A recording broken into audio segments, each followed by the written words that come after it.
안녕하세요 여러분, 김미애 변호사입니다. 지난 시간에는 상속분과 상속재산에 대해서 살펴보았는데요. 오늘 이 시간에는 특별 한정 승인에 대해서 살펴보겠습니다.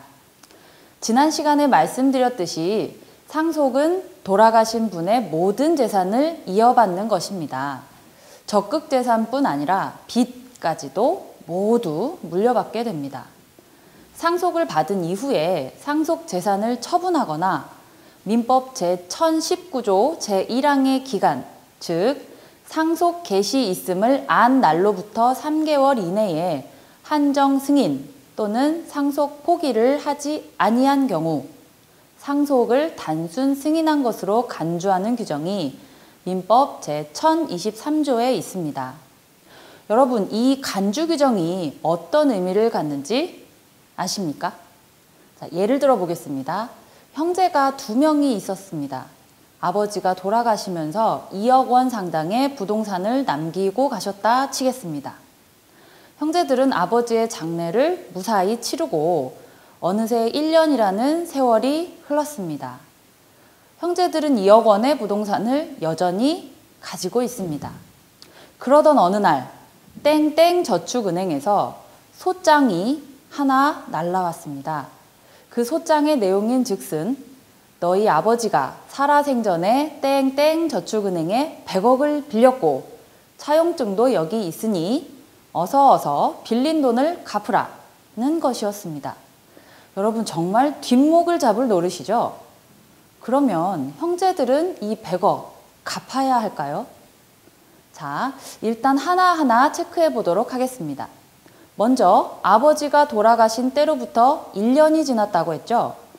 상속 개시는 아버지가 돌아가셨을 때 발생합니다. 그렇다면 결국 아버지가 돌아가셨다는 것을 안 때부터 3개월 이내에 한정 승인을 하건 상속 포기를 하건 해야 한다는 말이겠죠.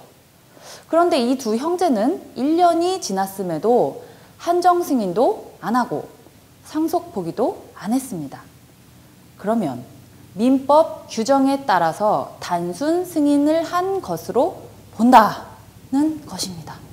이 어마무시한 간주 규정으로 인해서 형제들은 100억을 갚아야 합니다.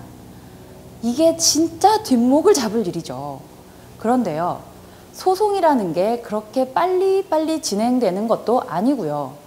금융권에서는 사실 당사자가 사망한 사실을 모를 수도 있기 때문에 얼마든지 현실성 있는 이야기입니다. 만약에 아버지에게 100억의 빚이 있다는 것을 알았다면 일찌감치 상속 포기를 했겠죠. 1년 동안이나 은행, 네가 나한테 청구를 안 해서 내가 몰랐다. 나는 갚지 않겠다. 배를 째라. 라고 할 수도 없는 노릇입니다. 단순 승인이 되었을 때는 상속인은 상속받은 재산으로 갚는 건 당연하고요. 그게 모자란다 싶으면 상속인 자기 고유의 재산으로라도 변제해야 할 의무가 발생합니다. 어찌되었든 아버지가 이렇게 빚이 많은지 전혀 몰랐던 형제들로서는 100억을 모두 갚으라. 굉장히 부당하겠죠? 그래서 만든 규정이 있습니다. 특별 한정 승인 제도인데요.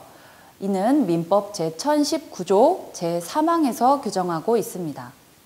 상속인은 상속 개시 있음을 안 날로부터 3개월이 지나는 동안 상속 포기나 한정 승인을 하지 않았더라도 상속 채무가 상속 재산을 초과하는 사실을 중대한 과실 없이 그 기간 내에 알지 못하고 단순 승인하거나 단순 승인으로 간주되는 경우에 그 사실을 안 날로부터 또다시 3개월을 줍니다.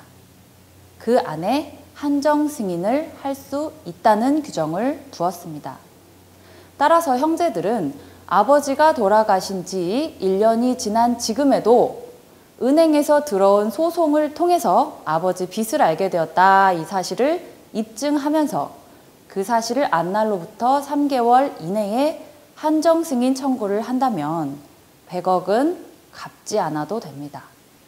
다만 이 경우 아버지가 남기신 2억 원의 부동산도 상속받지 못하겠죠. 상속받은 재산으로 빚을 일단 갚아야 한다는 것이 한정승인 제도니까요. 여러분, 오늘은 특별 한정승인에 대해서 살펴보았습니다.